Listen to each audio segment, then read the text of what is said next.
Hi, and welcome back to another math lesson from Mr. Nunes. Today we're going to be talking about how to compare fractions using LCM and with pictures.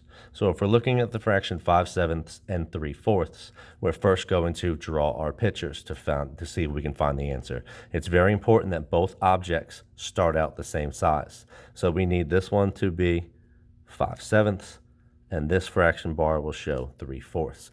So for 5/7, we need to cut it into 7 equal pieces.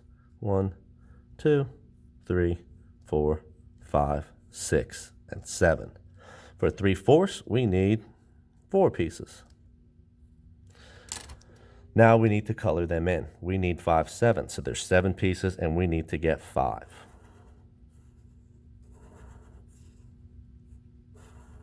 And 3/4, so we need to have 3. So there we go.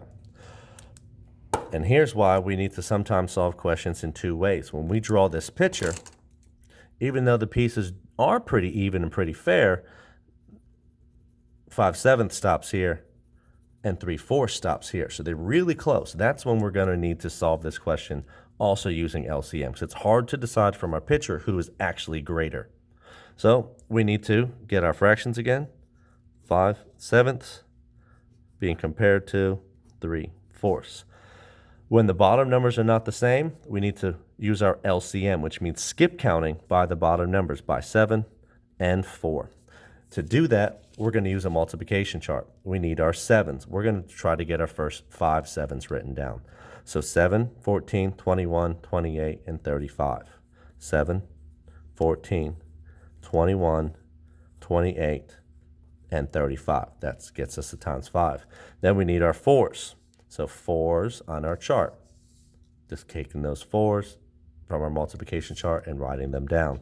4, 8, 12, 16, 20. So that gets me to times 5 on both. Let's see if we can find a match. 7 has a 7. 4 does not. 7 has 14. 4 doesn't have a 14. 7 has 21. 4 stopped at 20. That means we need some more of our 4s. So we stopped at 20. We need to keep going. 24, 28, 32, 24, 28, 32, 36, and 40. That brings us all the way to times 10. So our 7s, we stopped at 5, but we needed more 4s. So the last time we looked at was 21.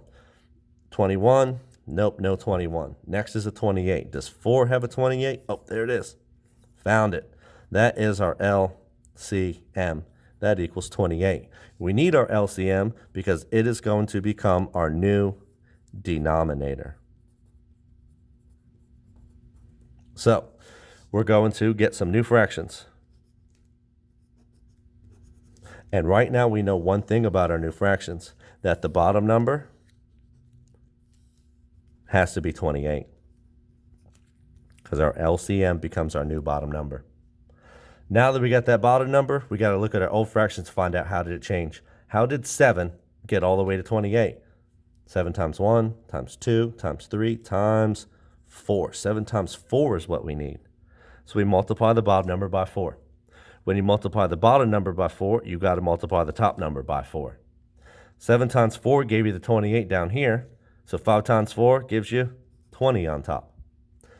We need to try the same thing with our second fraction. It was a 4. Now it's a 28. How does 4 get to 28? Times 1, times 2, times 3, times 4, times 5, times 6, times 7. There it is. We need 7 of them. 4 times 7 gives you 28. So that means we need to multiply the top number times 7. 3 times 7 gives you 21. And when we look at this now, we can see that these numbers really are close, just like our picture showed that they were going to be really close. But since the bottom numbers are both 28, all we have to do is look at the numerator, and we can see that 21 is more. That means that we're going to bite 3/4 and 3/4. So when we're all done, we can see that 5/7 is less than 3/4. Thanks. Hope this was helpful, and I'll see you next time.